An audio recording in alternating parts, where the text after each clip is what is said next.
Hello बच्चों, मैं Amrita ma'am आज आपको इलेक्ट्रिक करंट यानी विद्युत धारा चैप्टर पढ़ाने जा रही हूँ। हमने इसका आपको फ़ोटो लेके भेजा था। और विद्युत धारा जब पढ़ाने से पहले हमें सबसे पहली चीज़ ये पता होनी चाहिए कि विद्युत कैसे कंडक्ट होती है, और इसके लिए हमें थोड़ा सा केमिस्ट्री में जाना पड़ेगा।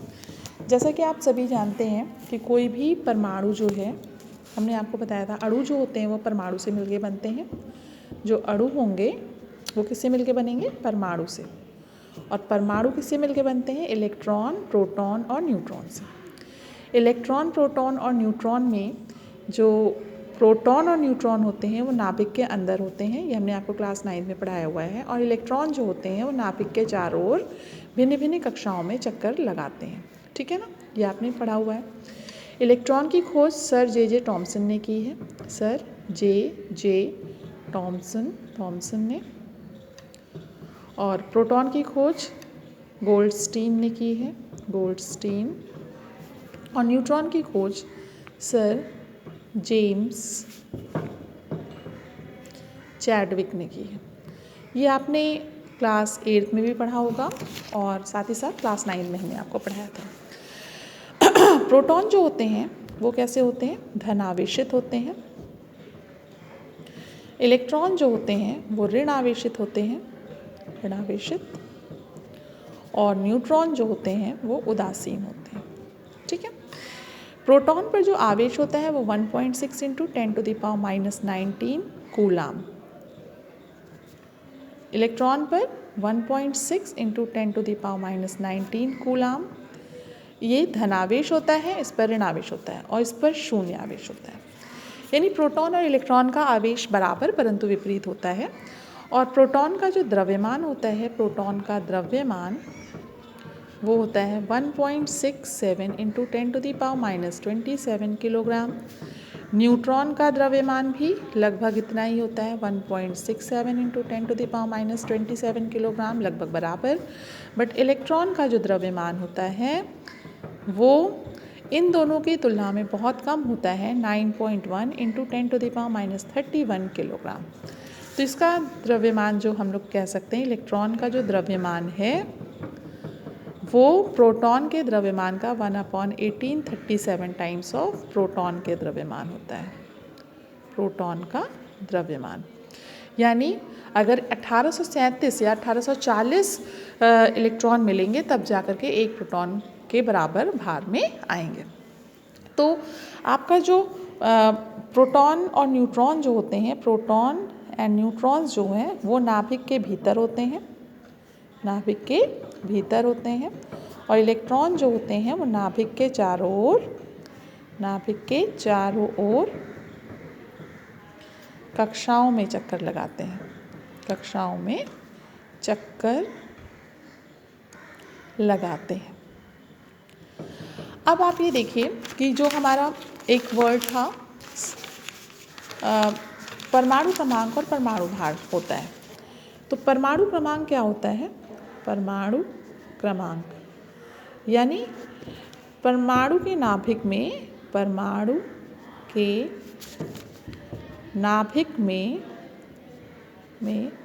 उपस्थित प्रोटॉनों की जो संख्या होती है, संख्या परमाणु क्रमांक कहलाती है। यानी परमाणु क्रमांक जो है, परमाणु क्रमांक बराबर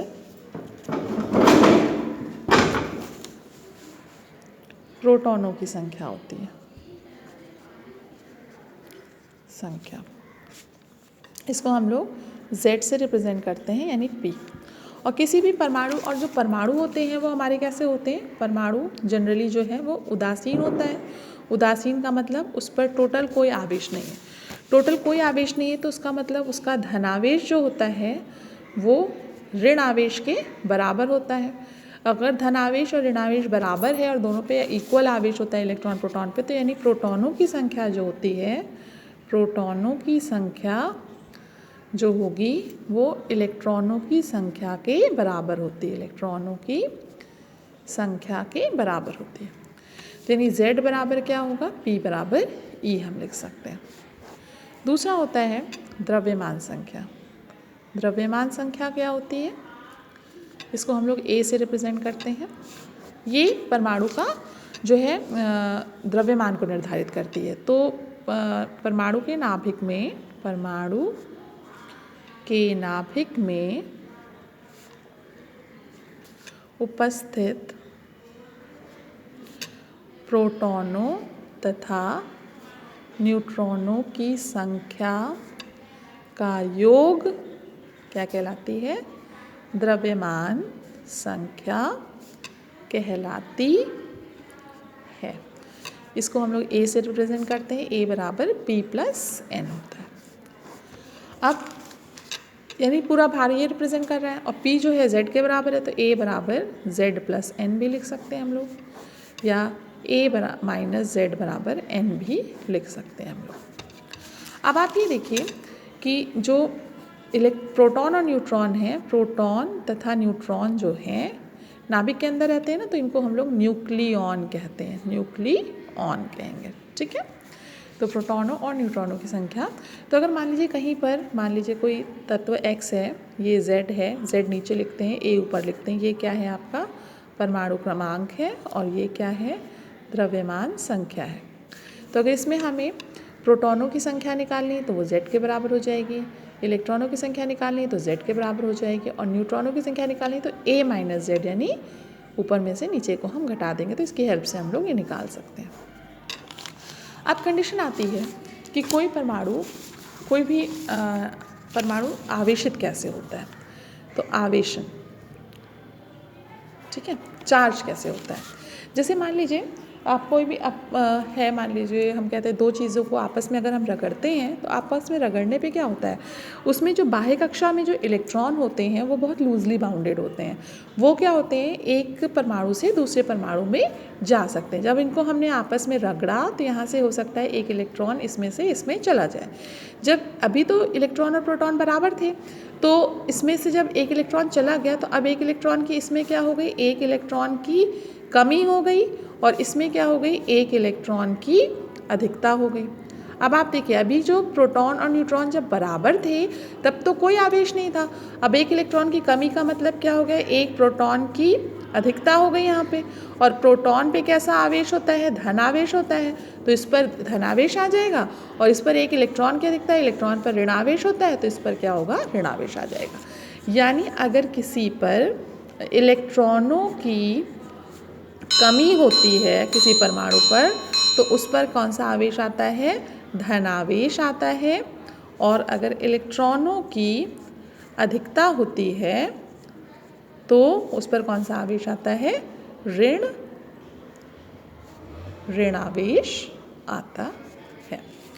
अब धनावेश और ऋणावेश जब आया तो अब यहाँ पे आप देख सकते हो कि एक इलेक्ट्रॉन का आवेश जो होता है, एक इलेक्ट्रॉन का आवेश जो है वो 1.6 × 10⁻⁹ कूलाम होता है, ठीक है। यहाँ कूलाम जो है वो किसका है, कूलाम का मतलब हुआ ये आवेश का मात्रक होता है, आवेश का मात्रक।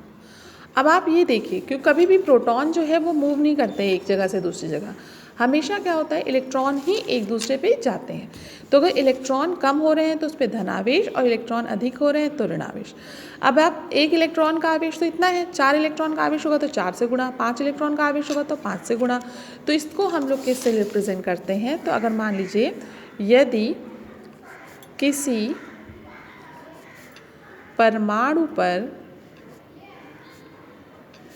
स्मॉल n इलेक्ट्रॉन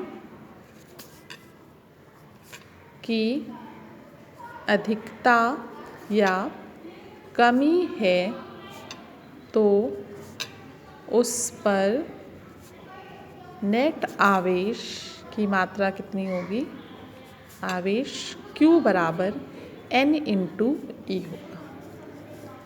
Q क्या हो गया, आवेश हो गया, N क्या हो गया, इलेक्ट्रॉनों की संख्या हो गई, और E क्या हो गया, इलेक्ट्रॉन का आवेश हो गया।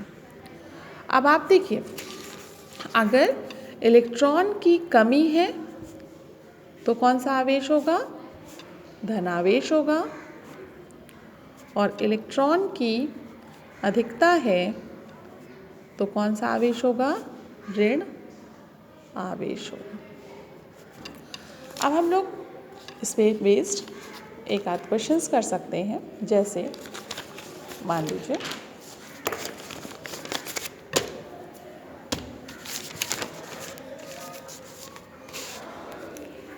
एक क्वेश्चन हम लिख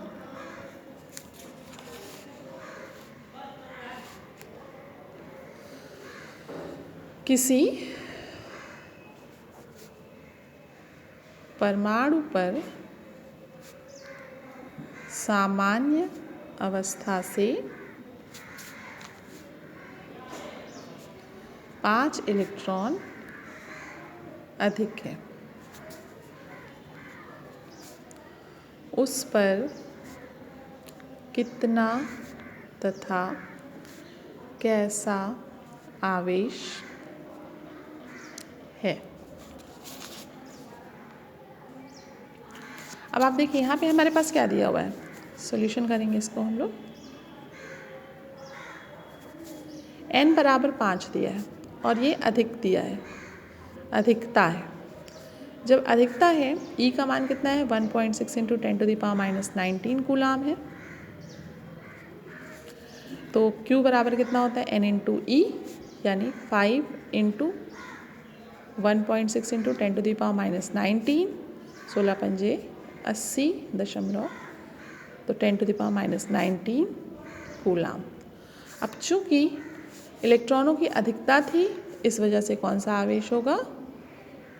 ऋणावेश होगा। और यही इलेक्ट्रॉनों की कमी होती तो क्या होता? धनावेश होता। अभी दूसरा क्वेश्चन हम लोग करें। किसी परमाणु पर 8 इलेक्ट्रॉनों की कमी है,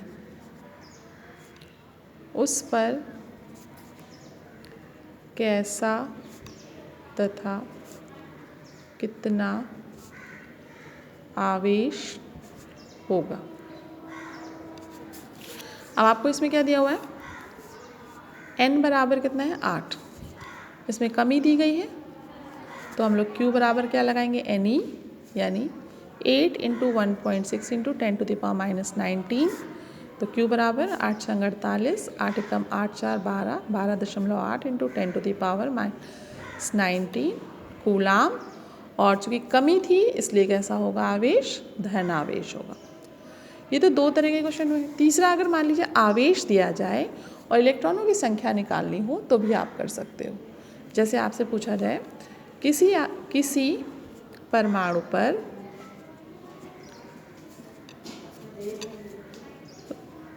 11.2 इंटू 10⁻⁻18 कूलाम का ऋण आवेश है,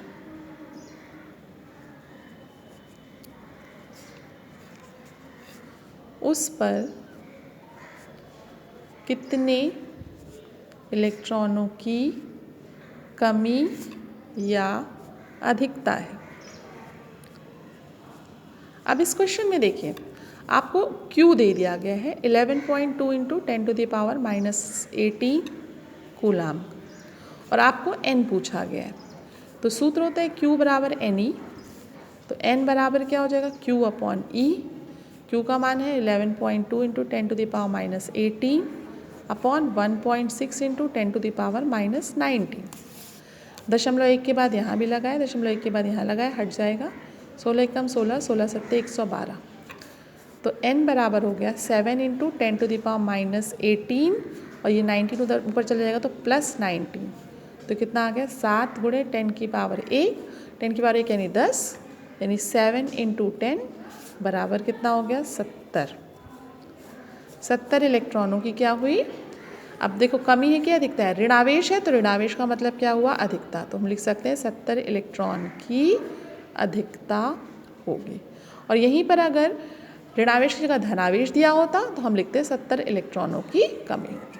तो बच्चों आज आप लोग इतना करिएगा, फिर आगे हम लोग चार्ज और करंट में रिलेशन पढ़ेंगे और आगे का इसको कंटिन्यू करेंगे। ओके बच्चों, thank you, have a nice day.